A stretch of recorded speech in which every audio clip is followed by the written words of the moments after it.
DeSanto Propane is 4 generations strong as a trustworthy family-owned business with unmatched customer service. Go online at DeSantoPropane.com for more info or call toll-free at 1-800-752-4574. Since 1937, the difference has been DeSanto Propane.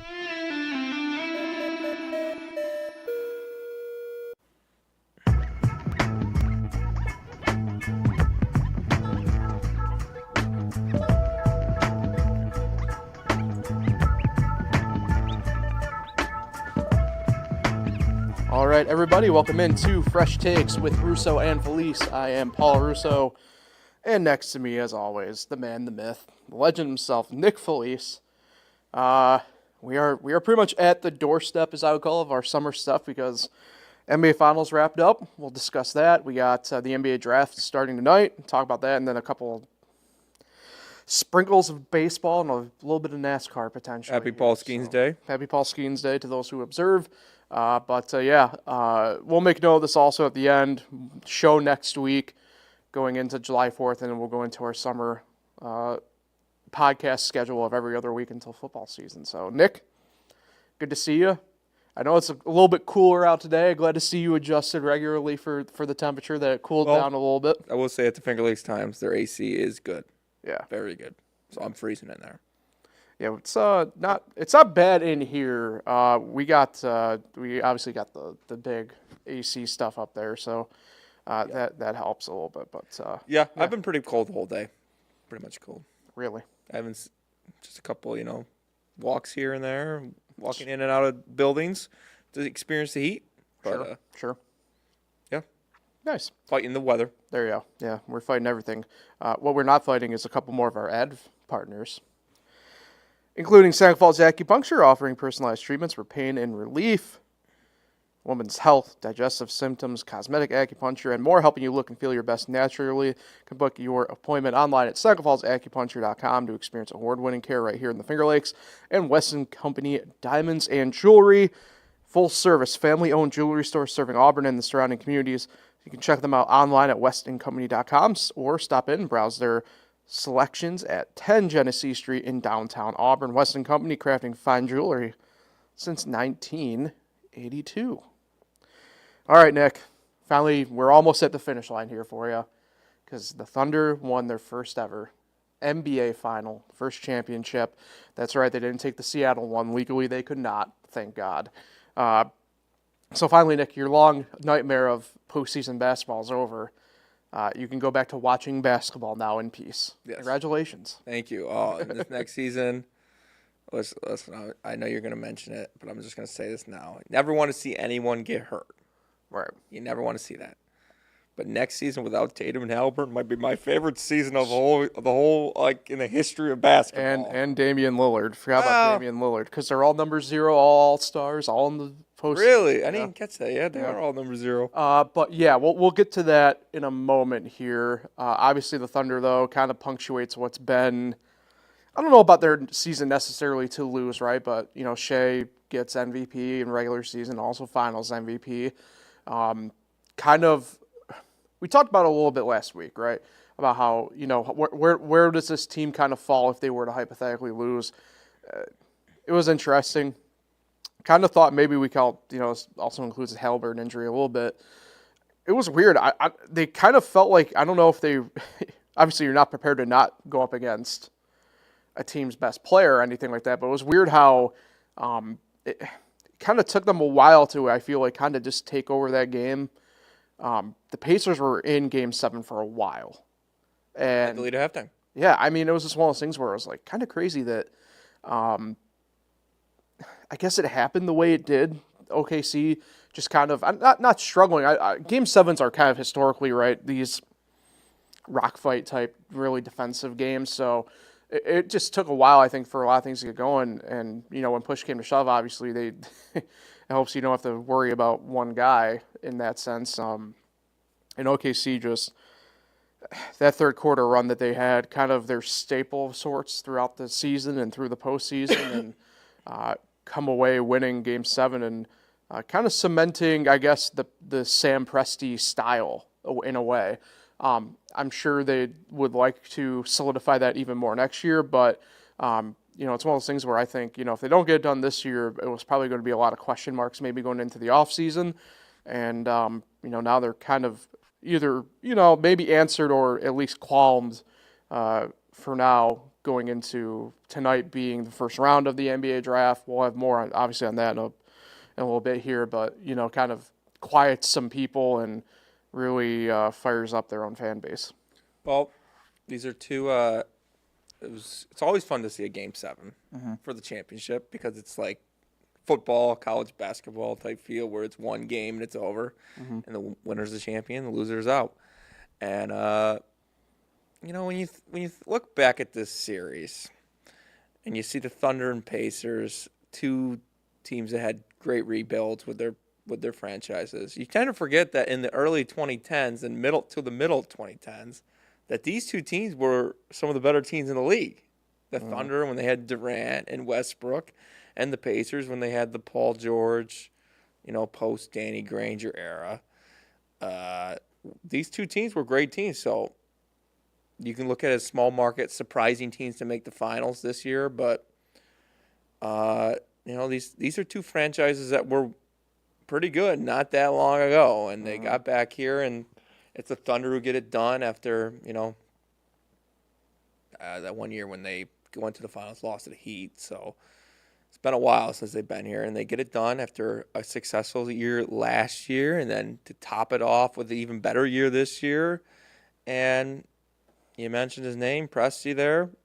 He's probably one of the great front office guys, not just in the NBA, but in all of sports right now. Yeah. And what he's done with that team is unbelievable, and to finish it off with a championship. Are they the most prettiest team in the world? No, but they got the job done.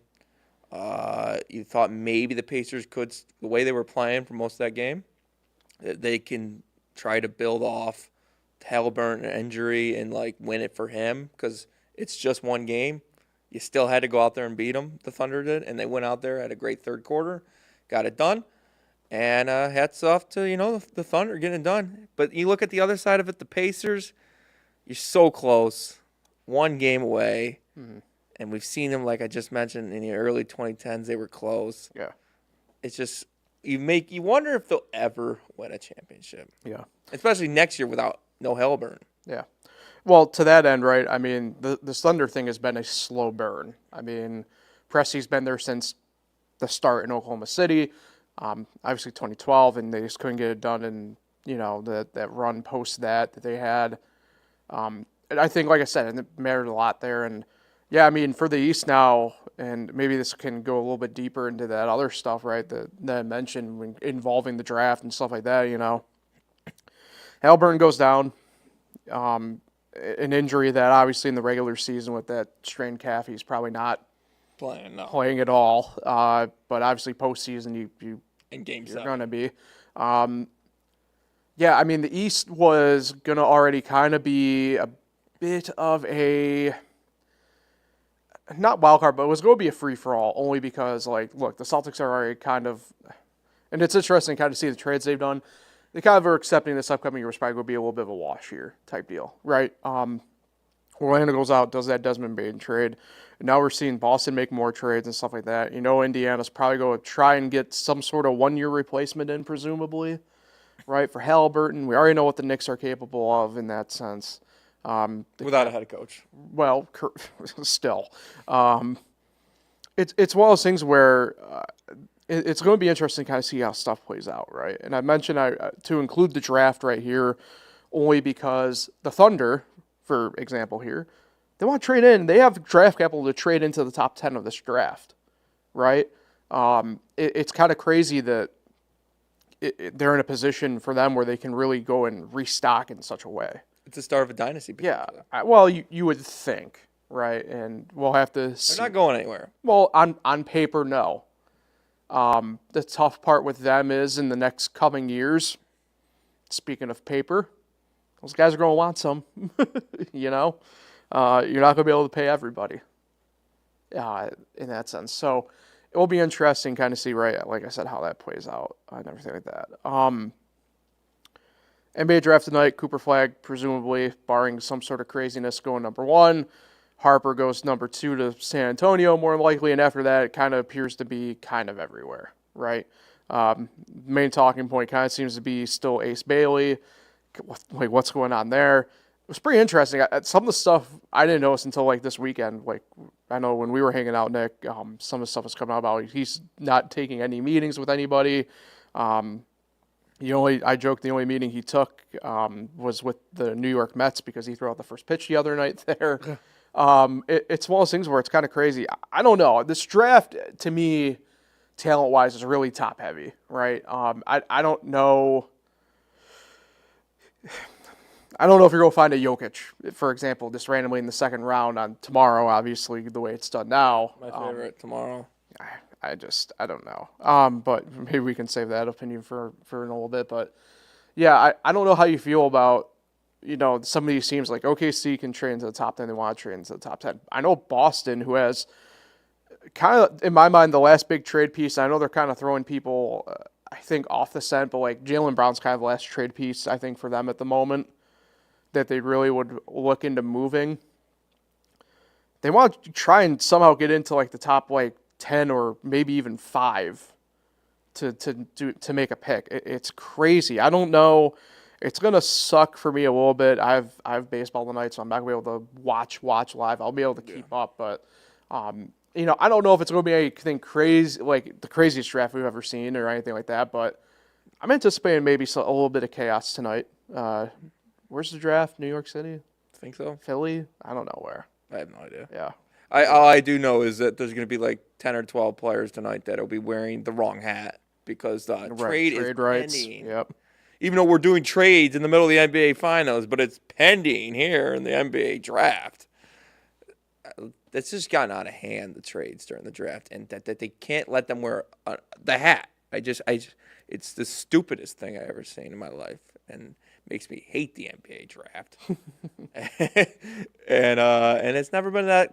The NBA Draft's never been that kindly to the New York Knicks as well. So that's very disappointing. But looking forward to it. Yeah, maybe I'll tune in. We'll see. CCC. I missed the Holly question. Yes. Yeah, CCC. I'll turn it in. I'll tune in. Very intrigued. Yeah. It's crazy how the NBA draft at this point for me is kind of. We've talked about this all the time too. I just I could not that I could care less about it, but it's like. Yeah, it happens. Yeah. If I miss it, I miss it. Well, and I think part of that too is like this, even the way it's structured now. Like we have round 1 one night, round 2 another night. For some reason. To me, if you were going to split it up, and I know you would. I don't think they'd ever do this. I know I'm probably one of the few people who would prefer it this way. If you're going to split it up, just do the lottery picks night 1, because they're already doing the hyper focused stuff on them anyway, right? And then just do everybody else tomorrow. Yeah. Like I don't know. Maybe I'm off base. Not a bad idea. Yeah. One last note on the NBA Finals, though. Mm-hmm. Alex Caruso is not my favorite player. That's not on the New York Knicks. Oh, really? You heard what he said after the win? No. He said, now I have a real championship. Oh, he did say that, yes. And I thought of you. And why'd me? Because, you're the big Mickey Mouse clubhouse supporter here. Whoa. But, yeah, that was the funniest thing I ever heard in my life when he said, now I have a real one, because 2020 was not real. Sure. Sorry, Chase. Sorry, Chase. Chase Elliott. Yeah, no. Sorry, Chase. That's my guy. So Alex Caruso is not my favorite player. NBA draft. Cooper Flag won't be as good as people think he's going to be. How do you think he fits with the Mavericks? Is he going there? I think he'll fit good. They're going to need another head coach, though. That's the thing. Because I think he's coming to the Knicks eventually. Jason Kidd there. But I think Cooper Flag will fit just fine with the Mavericks. I think it's a nice piece to him. Anthony Davis.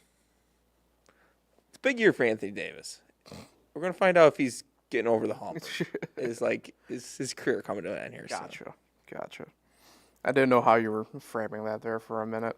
was No, very I'm just confused. thinking, how can we steal Jason Kidd is all I'm thinking about right now with the Mavericks. And that the NBA rigged this for the Mavericks to get this first pick. Yeah. The NBA is just all over the place. Yeah. The one trade, speaking of NBA all over the place, that I didn't mention, finally have the Kevin Durant saga of 2025 over. Oh, 2025 Durant trade. Yep. We care about that. Well, it's interesting. I don't know if it's necessarily the package that the Suns thought they would be getting, obviously, off the jump. It's interesting because and I think there is some justifiable stuff to this, right? The Heat caught some flack for their trade offer. At the same token, it's a 37-year-old Kevin Durant. You have to wonder how much is left in the tank anyway. But I think the Rockets gave up too much. yeah, I still think that too. Yeah, I don't know. At least Phoenix finally got the right Brooks. I like that video. Marshawn Brooks, underrated player. Yes, 100%. Great Providence I legend. thought it was Dylan Brooks. Providence legend. But yeah, it's interesting. Obviously, there are some. I don't know about necessarily late players into the mix. I mean, I heard the Knicks pop up there at one point. I don't know how serious that really was, right? I think any team within reason was probably at least contacting the Suns to see what it would be to bring Durant over to their team in a trade. But so you definitely think. I think we're both on the same point. Too much, obviously, given up. Yes. Way too much. If you're Houston, I think it is a good win now type move. I don't know fully. Like I said, like we were saying, I feel like I don't know how great it's going to be. Through technically, I guess 2 seasons from now, you know how it's going to be. But hey, if you get a ring, it doesn't matter. Clearly, right? I mean, look at Milwaukee. They're probably the best example of it right now. It doesn't really matter as long as you win that championship the year you're going for it. Yep. So. Yeah, Durant. Go ahead. It's just Durant 2025. I just don't care. The dude plays 15 games, doesn't do much on the court anymore. I don't know. Just not buying it. It's fair. I'm just him going to Houston. I think hurts the team. They've really ruined that team now. To be honest with you,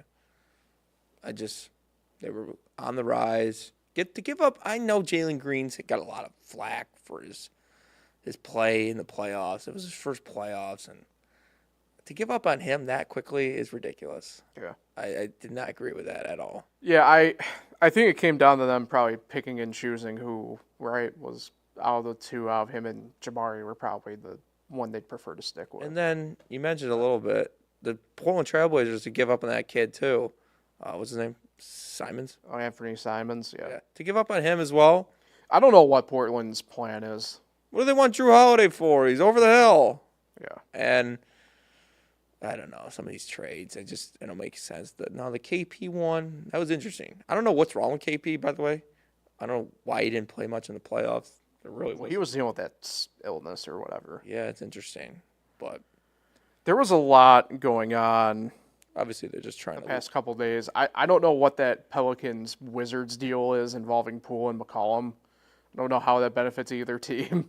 Yeah, so I heard that one too. You know, obviously the Celtics, like we've mentioned, they're kind of in this weird spot of where they're trying to get under the apron, so they're doing it with Tatum out. They're kind of punting on next year, quote unquote. Yeah, it's gonna be interesting. They're killing money, you know. Yeah. But so you over there kind of still think Jason Kidd going to be the next head coach? Clearly. Go back to that quickly. Yeah, not that guy we interviewed yesterday. One, I don't want the Minnesota Timberwolves head coach. Why would I want their assistant coach? I don't even know who that guy is. But yes, to answer your question, yes, Jason Kidd will guarantee. Will be the head coach of the New York Knicks. All right. I wish you all the best. Maybe we'll continue the topic next week, our final regular show of the summer. So, yeah, summer obviously coming up. Got baseball happening right now. We have a big kind of youth movement game going on right now that we're keeping an eye on. Skeens. Yeah, Skeen's not pitching well. Yeah. I don't know. I think we've had some fielding stuff happen, but I always butcher the last name here. Misalewski. I couldn't even try. Yeah, I'm not even whatever. But we have 2 flamethrowers going right now. And, Skeens is How do you feel about some of this All-Star stuff too? By the way, we got Skeens has adapted a little bit more than this other guy, but this other guy, nice couple starts to start. And he's outdoing them right now. But to answer your All-Star, I don't know. how do you feel? I haven't voted yet. Well, we have round 1 technically ending tomorrow. Is it tomorrow or Friday or something like that? They're doing it like not weird this year, but it's they're trying to. I don't know. I don't know what they're doing, but I think nothing's really surprising right now.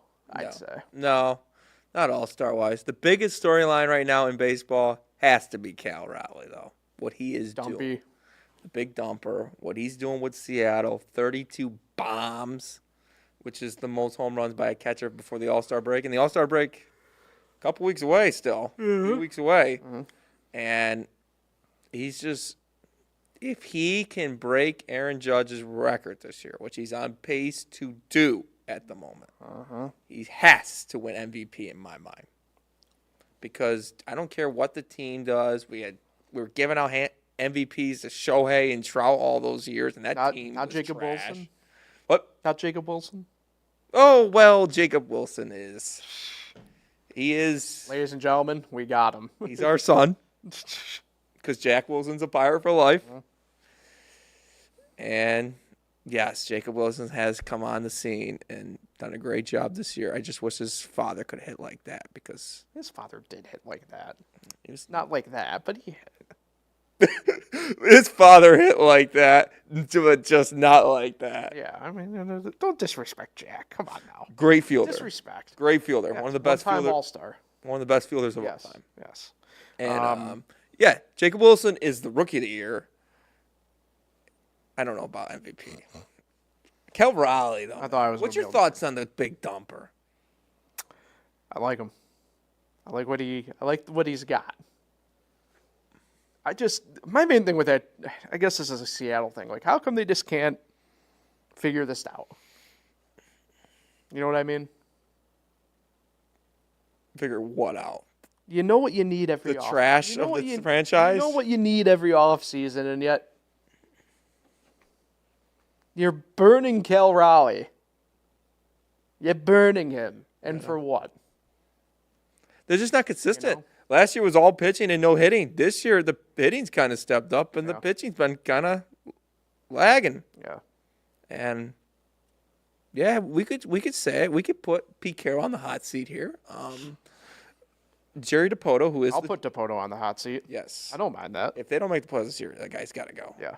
And if you people don't know, that's the general manager of the There's Seattle only Mariners. there's only so many times you can trade with the Tampa Bay Rays from a hospital bed. And DiPoto, who worked for the Angels before, has still never made a trade with the Angels. The only team. What does it mean? Pretty sure the only team.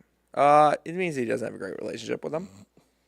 And Could mean anything. Skeens is out of the inning, 4-0 Brew Crew. It'll be okay, Nick. Yeah, speaking of general managers that suck. Fire Don Kelly. Donnie Ball. But yeah, Cal Raleigh, the torpedo bats, which is funny, is Cal Raleigh, I'm pretty sure, uses a torpedo bat. But now it's okay. That's okay. But it'd be funny if he did break Aaron Judge's record with a Yankee bat. Because we could call him the Yankee bat, right? They're the ones that came up with it. No. Really, the Chicago Cubs were. Yeah, the Cubbies. Obviously, if we're mentioning baseball right now, Tigers, best team in baseball. The Motor City Kitties. I mean, they're just building off what they did last year. Got hot at the end. I did not see this coming. I thought they would take a step back. I thought they just got hot last year, but they're a legit team. You know, Scoople's probably the best pitcher in the league. Yeah. Casey Mize has stepped up this year. Jackson Jobe out for the season, though. A little disappointed by that. And, yeah, they're a good hitting team. That'll happen. For a Tigers team that's never been good at hitting, they got good hitters on the team. Yeah, last thing I really got is the NASCAR In-Season Tournament. Have you filled out your bracket, Nick? I have not seen the bracket. Give me a bracket. I do not have a bracket. They were not allowing me to print them out. What seed is Elliott? 5th. 5th seed. What Yeah. seed's Bubba? 9th. Ooh. Can you guess who the number 1 overall seed is? Yes. Go ahead. Can I give you a hint? It's not who's leading the points overall. Bro, it goes off of wins. It goes off of the past 3 races average, like finish and stuff like that. Then it's Shane Gisbin. It's not Shane Van Gisbergen. I'm going to go William Byron. Oh, you're close, but no. Close. In fact, Byron's actually technically the 18th seed. Wow. That's a Cinderella story. The committee got that wrong. I'm going to go, you said close, so I'm going to go same team. Oh, who's else on the team? It's Elliott, Byron, and it's, who else is on the team? I should know my team. Alex Bowman. Is that who it is? Kyle Larson. Is it Larson? Nope. It's Bowman? Nope. So it's not the team. No. Just tell me. Denny Hamlin. Danny Hamlin. Where's Christopher Bell? I don't remember off the top of my head. So 32 teams. 32 drivers.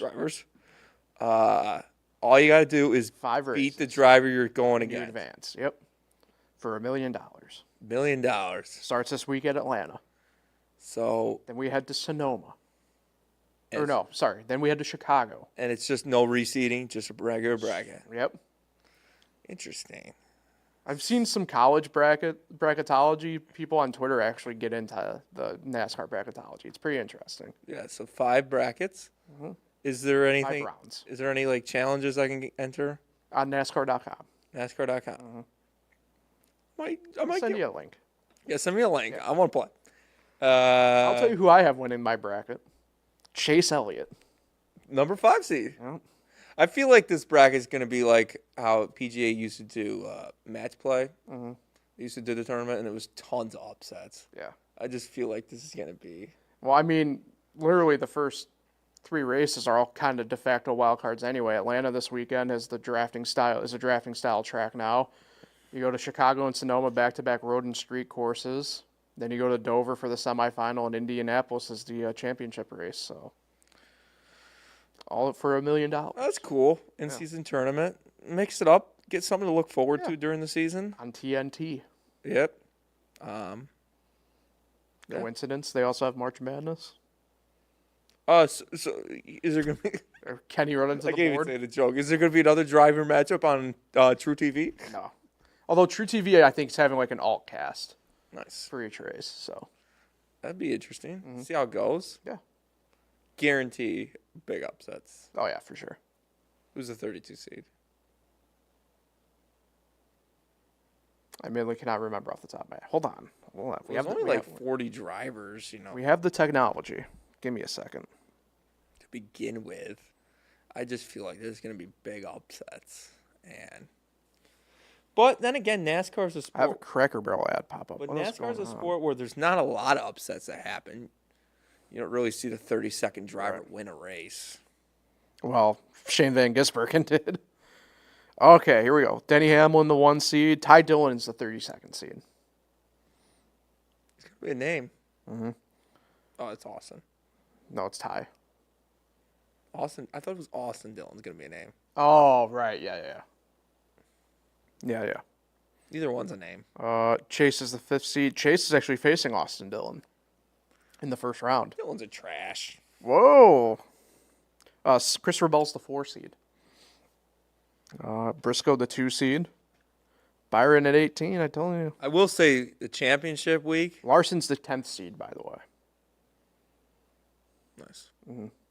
I will say the championship week is going to be intense watching the 2 drivers go at each other Whoa. 5 weeks from now. At Indianapolis. The Brickyard. That will be kind of cool to see. Yeah. And we'll be along with every step of the way, sort of. Kind of gives you like a playoff feel before the Yeah. start of the playoffs. Yeah, so. Hey, that's pretty much all I got. Yeah, that's pretty much all I got. Yeah. So, like I said, next week we'll be back as normal, but that's it. Then we go into summer stuff every other week from here to football season. Nick, Who are you shouting out today? Well, double shout out, obviously. This Oh. time of year. Shout out to Paul here. Happy birthday. You're going to be 29 tomorrow. That's right. Yeah. I'm an adult now. That's also my man Tim White's birthday tomorrow as well, who will also be 29. Happy birthday to Tim. Speaking of in-season tournaments, he plays in my fantasy football league, one of them. We had an in-season tournament in that last year. It was kind of interesting.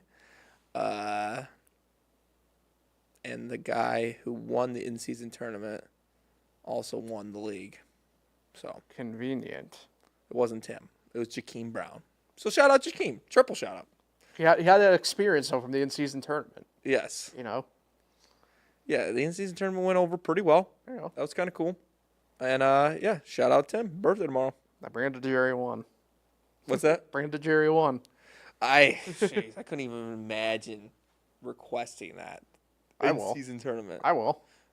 Do you know how we did it? So it's the league is only 6 people league. It's a 6-person league. But we all make the playoffs, so I was spicing up the regular season, and it was 2 groups of 3. It's group play. 3 of us. We all play each other round robin. Yep.